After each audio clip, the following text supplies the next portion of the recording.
우리 블링이들 안녕하세요. 여러분 잘 지내고 계신가요?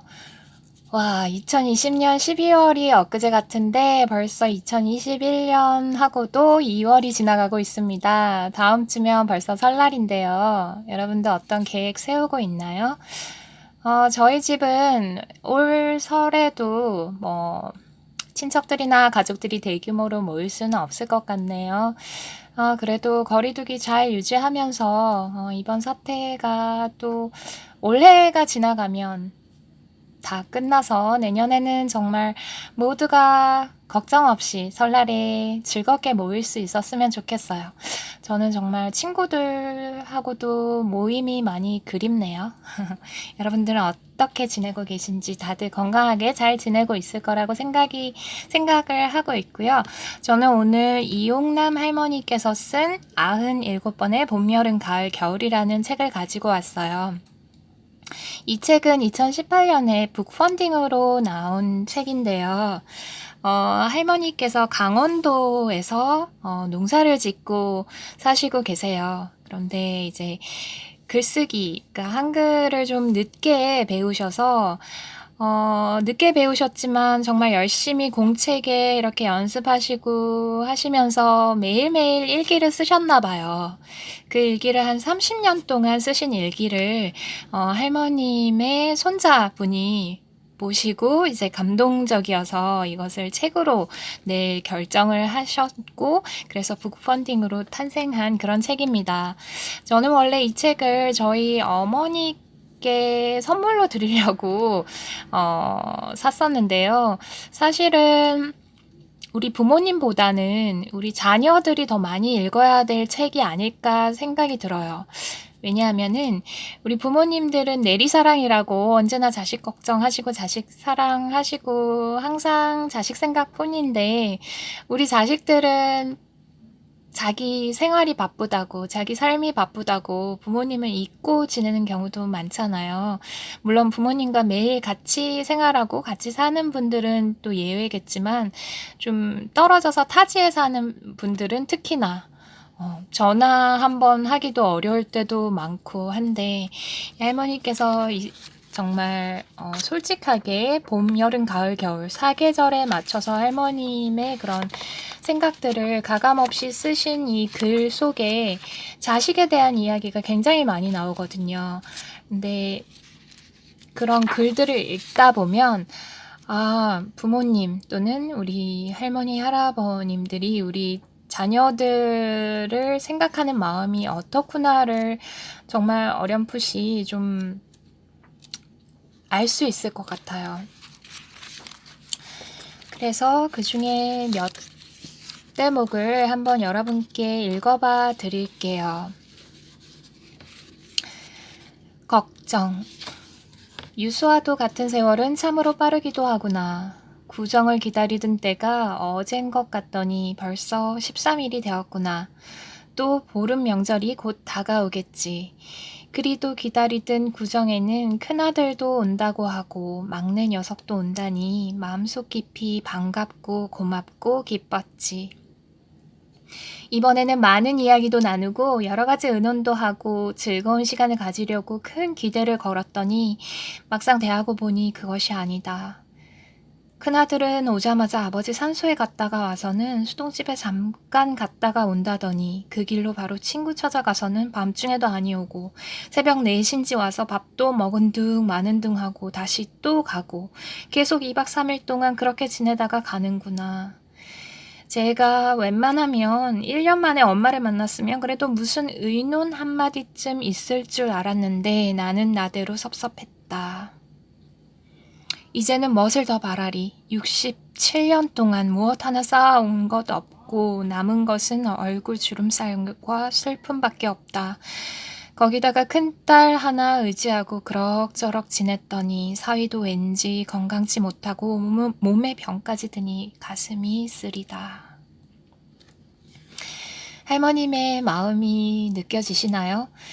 우리 특히나 이제 맏아들인 경우, 또 맏딸인 경우에 어떤 부모님을 모시는 것에 대한 어떤 무게감이 있을 수는 있겠지만, 그래도 부모님께서 어떤 뭔가 바라시는 그런 게 있고, 또 자식들과 또 같이 살고 싶은 그런 마음이 있으신 부모님이라면, 그런 부모님의 마음을 헤아려서 함께 지내는 게 어떨까 하는 생각도 들고요. 그리고 무엇보다도 부모님을 만나 뵈러 가서 부모님은 보는 둥 마는 둥 하고 오랜만에 친구 만나러 나가서 술 마시고 정말 그 다음 뭐 새벽에 들어온다거나 그런 일은 좀 없어야 하지 않을까. 할머니께서 겉으로 표현은 하시지 않으셨던 것 같아요. 그런데 일기에 이렇게 꾹꾹 그 쌓인 그 마음을 눌러 쓰실 때 그 마음이 어떠셨을지 그게 읽혀져서 저는 이제 처음 이 할머님의 일기를 읽을 때 뭔가 부모님의 마음이 읽혀져서 눈물이 많이 나더라고요. 그래서 이 책은 저는 솔직히 우리 어머니께 선물로 드리려고 하다가 아니다. 어머님이 읽으시면 어머님 눈물만 더 나게 할 것 같기도 하고 해서 여러분들도 자녀분들, 자식들이 더 많이 읽고 부모님의 마음을 좀 헤아리는 그런 기회가 되면 좋지 않을까라는 생각이 들었어요. 할머님의 일기 속에는 자식에 대한 이야기도 많이 나오는데, 그런데 할머니께서 이제 강원도라는 그런 어떤 무공해 그 지역 아닌가요? 그곳에서 이제 농사일 하시고 그러시면서 사셔서 그런지 동물이나 그런 동식물, 그 꽃들에게도 뭔가 감정이입을 많이 하시는 것 같았거든요. 그 한 대목을 한번 읽어봐 드릴게요. 사람도 그와 같았으면. 요즘에는 새소리가 많이 들린다. 뻐꾹새 우는 소리는 늘 들어봐도 마음이 슬프다. 저녁에 소종새 우는 소리가 들리면 처량한 생각에 잠을 설치고 아침 5시 되면 꾀꼬리 우는 소리에 고운하게 자던 잠도 활짝 깬다. 고운히 자다가도 정신이 나는 것 같다. 앞마당가에 백합꽃이 봉우리가 생기더니 한 20일 정도 되니까 6월 20일부터 피기 시작하더니 오늘 사흘째 되니 다 활짝 피었다. 문 열고 밖에 나가면 백합 냄새가 향이 너무 확 난다. 참 귀엽고 만져보고 싶다. 하얀 백합이 보기에도 깨끗하고 즐거워서 사람도 그와 같았으면 좋겠다. 이 할머님의 이 백합꽃 같은 그런 하얗고 깨끗한 마음이 느껴지는 그런 일기였어요. 솔직히 이렇게 도시에 살면은 이 시골에서와 같은 그런 막 여러 가지 새소리라든지 그런 뭐 동물의 소리 또는 막 지천에 피는 그런 꽃들 이런 걸 볼 기회가 그렇게 많지는 않잖아요. 이런 부분에 있어서는 좀 부럽기도 하지만 또 할머님께서는 또 인구가 많지 않은 그런 시골에 사시면서 좀 적적한 그런 부분도 있어서 사람이 그립다라는 그런 표현도 많이 하셨더라고요. 그리고 역시나 자식에 대한 이야기가 많이 나옵니다. 한번 읽어봐 드릴게요. 여러분들도 자식으로서 부모님께 어떻게 하고 있는지 한번 되돌아보는 시간이 되면 좋겠어요. 자식, 오늘도 또 비다. 어제 막내 아들이 와서 반가웠다. 저녁을 해주려 하니 안 먹는다고 못하게 해서 안 했는데 아침에 또 밥을 지어서 차려줬더니 조금 먹고는 수저를 놓는다. 왜 안 먹느냐고 물으니 나는 본래 아침은 안 먹는다고 말한다. 그리고는 아무 말 없이 누워있으니 놀다 갈 줄 알고 아무 준비도 안 하고 그냥 콩만 고르고 있었다. 그런데 누워있다가 슬그머니 일어나서 밖에 나갔다 들어오더니 나 갈게요. 이러네. 급해서 겨우 장만 봉지에 담아서 보냈다. 용인 형네 집에 들른다 해서 한 개는 성내 주고 한 개는 너희 갖다 먹으라고 해보내고는 어찌나 서운한지 세상에 이럴 수가 있나 싶은 것이 정말 서운하다. 자식이란 본래 이런가 하고 그리도 보고 싶어서 기다려지더니 겨우 그렇게 왔다 가는 것이 보내고 나니 별기 다 걸리고 그렇게 갈 줄 알았으면 미리 준비나 했을 것을 하나도 못 주니 가고 보니 그리도 걸리네. 자식이 떠나고 나서 마음에 걸리는 거는 부모님들인 것 같아요. 자식들은 왔다가 횡하니 가면 또 그 길로 자신의 삶을 사느라 또 바빠서 부모님을 잊고 그렇게 자기의 생활에 몰두할 줄 모르겠지만 부모님은 자식이 가고 나서도 계속 자식 생각하신다는 거 아시겠죠? 그러니까 부모님과 함께 살든 함께 살지 않든 자주 만나 뵙지 못하더라도 살갑게 전화는 자주 드려야 하지 않을까 그런 생각이 들었어요. 특히나 자식에 대한 이야기가 많은데 돈보기가 잘 부르는 노래 짧은 일기 한번 읽어봐 드릴게요. 어제는 저녁에 텔레비를 틀어놓으니 가요 무대가 나온다. 그런데 사랑방에 새끼 꼬는 노래가 나오네. 그 노래는 막내 돈보기가 잘 부르는 노래 때문에 그 노래가 나오니 갑자기 돈보기가 생각나서 눈시울이 뜨거워진다. 자식이라는 게 무엇인지 잠들기 전에는 늘 보고 싶다. 정말 우리 부모님들이 이렇게 생각하시는지는 잘 몰랐어요.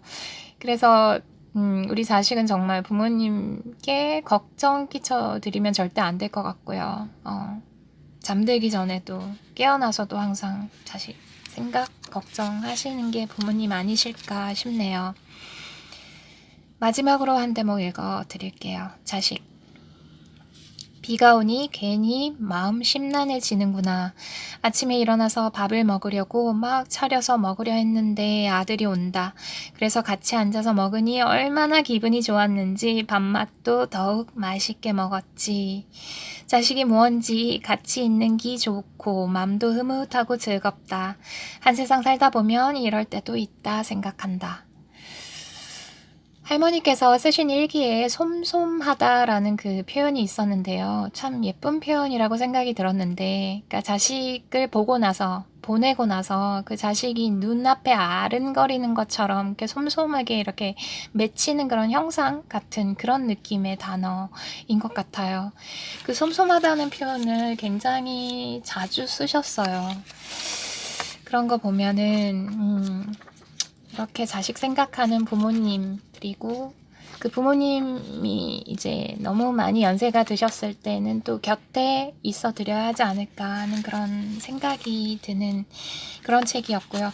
또 봄, 여름, 가을, 겨울에 할머님의 그 농촌 생활, 그리고 그 계절이 변하는 것과 함께 할머님의 그런 마음, 생각 하나하나를 읽어볼 수 있어서요. 이 책은 정말 부모님과 그 또 할머니, 할아버지와 같이 사는 분들도 한번 읽어보면서 우리 부모님들께서 그 할머님의 연세에 계신 이 어머님이 어떤 생각을 하시는지를 한번 살펴보는 그런 볼 수 있는 그런 좋은 책이 되지 않을까 하는 생각이 들어요. 여기 할머니 사진에 보면 키도 크지 않으시고 그러니까 체구가 아담하신데 굉장히 연세가 97살, 그러니까 97세라는 게 믿기지 않을 정도로 또 정말 정정하게 농촌에서 꿋꿋이 멋지게 농사도 지으시고 하시는 것 같아요. 그리고 강원도에 예전에 큰 산불 피해가 있었잖아요. 그때도 할머니께서 걱정을 하시면서 본인이 가지고 계신 그런 옷가지 같은 것들을 기부도 하시고 하셨나 봐요. 그때 쓰셨던 편지 한 대목을 읽어봐 드릴게요. 화재 본 분들께 뭐라고 말씀드려야 위로가 될지 모르겠습니다. 모든 재산이며 집까지 다 화재 보시고 걱정 얼마나 고생이 많으십니까? 저는 송촌에 사는 이용남이옵니다. 텔레비를 보고 너무 마음이 아파서 울었습니다. 내 마음 같아서는 돈이라도 좀 보태드리고 싶은데 매사가 부족하니 마음대로 되지 않네요. 그러나 대단찮은 의복이라도 보내니 우선 입으시기 바랍니다. 신발도 한 켤레를 보내니 나는 발이 작아서 신이 작을 것이니 발에 맞는 대로 신으시기 바랍니다. 모쪼록 몸 건강을 빌겠습니다. 이용남 올림. 이 손자분도 작은 짐승 벌레도 함부로 대하지 않고 곡식을 가꾸고 거두는 마음, 이웃에 대한 정성, 그리고 그런 것들이 다 그 손자분의 자녀분께 물려주고 싶은 삶이라고 이렇게 쓰셨는데요. 이 책이 나온 게 2018년이에요. 그때 할머니께서 97세셨으니까 올해 2021년에 딱 100세가 되셨거든요. 그런데 제가 신문기사나 그런 게 있을까 하고 찾아봤는데 그런 기사는 없더라고요. 그런 걸 보면은 무소식이 희소식이라고 할머니께서는 100세 생신을 잘 맞으시고 정말 지금도 정정하게 건강하게 그렇게 잘 지내고 계실 거라고 생각이 들고요. 이제는 그렇게 눈에 솜솜하게 보고 싶은 그리워하는 자식들, 자녀들, 손자분들과 또 같이 생활하시고 계실지도 모르겠다는 그런 생각을 하게 되었습니다. 여러분, 오늘은 97번의 봄, 여름, 가을, 겨울을 소개해 드렸습니다. 여러분도 이 책 한번 읽어보시고 우리 부모님 마음도 헤아리는 그런 기쁜, 즐거운, 좋은 설날 보내시길 바랍니다. 그럼 여러분 다음에 또 뵐게요. 매일매일 즐겁게 생활하시고 항상 건강하세요. 안녕.